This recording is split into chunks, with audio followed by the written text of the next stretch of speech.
تصوف و طریقت کی راہ میں ایک چیز ہم سب کو جان لینا چاہیے کہ اس کا ایک معیار ہے. شریعت سے بلند طریقت ہے، اور طریقت کا بھی معیار اسی طرح ہے جس طرح ایک شریعت کا معیار ہے. تو اگر کوئی شریعت کے معیار کو چھوڑ کر کے طریقت و صاحب طریقت ہونے کا دعویٰ کرتا ہے تو یہ عبث ہے، یا یہ کہ کسی عظیم صاحب طریقت و شریعت کی گدی پہ کوئی بیٹھا ہو تو وہ عظیم ہو جائے، تو یہ بھی ضروری نہیں ہے. عظمت کا اپنا شرعی اور روحانی ایک معیار ہوتا ہے. اس بارے میں حضرت خواجہ قوام الدین قدس سرہ ایک مقام پہ فرماتے ہیں، اے درویش، درویشی کی کسوٹی اور اس کا معیار کتاب و سنت اور لائق اقتداء اسلاف کی سیرتیں ہیں. صرف اجازتوں کا ہونا اور متبرک مقام پر ہونا کافی نہیں کہ فلاں شخص فلاں بزرگ کا فرزند ہے. صرف یہی کافی نہیں کہ فلاں اپنے آبا و اجداد کا جانشین ہے. اس بارے میں محب محترم مولانا ضیاء الرحمن علیمی صاحب آپ روشنی ڈالیں کہ فلاں ابن فلاں ہونا ہی کافی ہے، یا طریقت میں طریقت کے معیار پہ فائز ہونا اور اس کے حقوق کی ادائیگی اور صفات کے جامع ہونے کے بعد یہ کام بنتا ہے.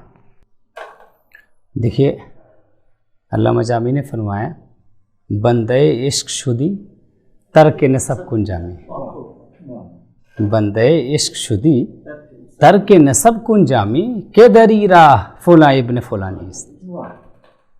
جب آپ بندے عشق بن گئے ہیں، عاشق ہو گئے ہیں آپ، تو پھر ترک نسب کن جامی. اگر اس راستے میں صرف نسب کی اہمیت ہوتی تو پھر بلال کیا ہوتے، بلال کیا ہوتے، رومی کیا ہوتے، اور حضرت سلمان فارسی، ان کو یہ مقام کہاں سے حاصل ہوتا کہ سلمان منا اہل البیت، سلمان اہل بیت سے ہیں. گویا پتہ یہ چلا کہ اس راستے میں جو اہم ہے، اہم چیز یہ ہے کہ انسان فرزند معنوی ہے یا نہیں، فرزند ظاہری ہے یا نہیں. اس کی اہمیت بعد میں ہو سکتی ہے. اگر فرزند معنوی پہلے سے ہے تو اولاد جانی ہے کہ نہیں، اولاد نانی ہے بھی ہے اگر، تو ٹھیک ہے، ایک اضافی چیز ہو جائے گی، نور علی نور ہو جائے گا. لیکن اصل چیز کیا ہے؟ اصل چیز یہ ہے کہ وہ ان وراثتوں کا امین ہے یا نہیں جو وراثتیں ان کے مشائخ سے پہنچی ہیں. کیونکہ انبیاء کرام علیہ الصلاۃ والتسلیم کے بارے میں حضور نے خود کیا فرمایا کہ ان الانبیاء لم یورثوا درہما ولا دینارا وانما ورثوا العلم او کما قال رسول اللہ صلی اللہ علیہ وسلم، کہ انبیاء کرام نے درہم و دینار کی وراثت نہیں چھوڑی ہے، انہوں نے علم کی وراثت چھوڑی ہے. علم کیا ہے؟ علم الہی، علم الہی کی وراثت چھوڑی ہے.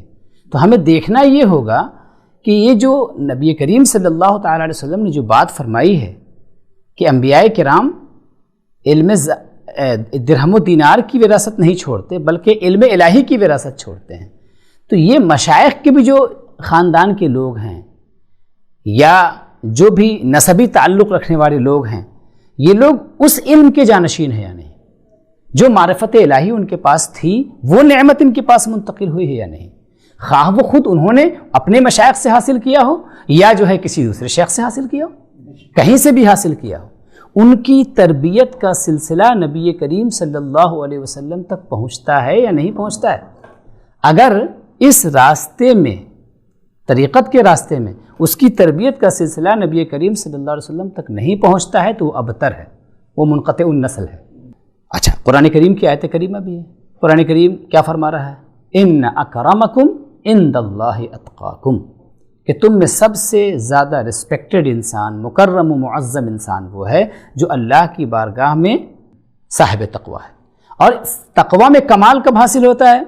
تقوی میں کمال صرف ایمان لانے اور خالی عمل صالح اکیلے کر لینے سے حاصل نہیں ہوتا ہے، بلکہ کمال اس وقت حاصل ہوتا ہے، فلاح احسان اس وقت حاصل ہوگا جب کہ انسان اپنی تقوی میں طریقت کی اور شیخ کی پیوند لگا لے گا. شیخ سے جب نسبت وہ اپنی قائم کر لے گا، اس نسبت کے قائم کرنے کے بعد جب وہ اعمال صالحہ انجام دے گا تو ان اعمال صالحہ کے اندر وہ جذب ہوگا، وہ نسبت ہوگی، وہ کرنٹ موجود ہوگا جو کرنٹ مشائخ سے نبی کریم صلی اللہ علیہ وسلم سے وہاں تک ایمان کا پہنچ رہا ہے.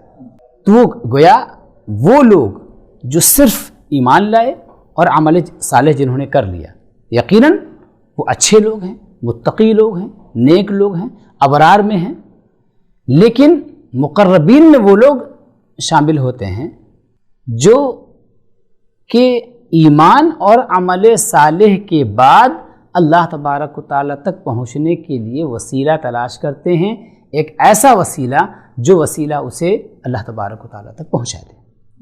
یا ایھا الذین آمنوا اتقوا اللہ وابتغوا الیہ الوسیلہ، اے ایمان والو اتقوا اللہ، تقوی اختیار کرو، وابتغوا الیہ الوسیلہ، اللہ تک پہنچنے کے لیے وسیلہ تلاش کرو، اور صرف وسیلہ تلاش کرنے کے بعد اس پر اکتفا مت کر لو کہ میں نے فلاں کو شیخ اپنا بنا لیا، نہیں، بلکہ اس کے بعد کا ایک پروسیس اور ہے، وجاہدوا فی سبیلی، اس کے بعد آپ محنت و مجاہدہ کیجیے۔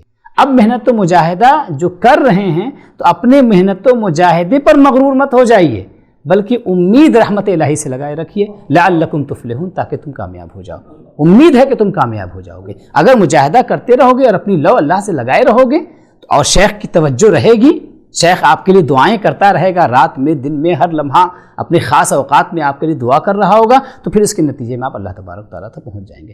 گویا فرزند اگر ہے، نسب سے اگر تعلق ہے، لیکن اس پروسیس سے انسان نہیں گزرا ہے جس پروسیس کا ذکر اس آیت کریمہ میں کیا گیا ہے، ایمان، عمل بالتقوی، اس کے بعد پھر ابتغاء وسیلہ، پھر مجاہدہ، تو وہ انسان حقیقتاً فالح نہیں ہو سکتا ہے، کامیاب نہیں ہو سکتا ہے، اور وہ صاحب کمال نہیں ہو سکتا ہے، اس کو اپنے مشائخ کا جانشین یا اپنے مشائخ کا وارث نہیں کہا جا سکتا۔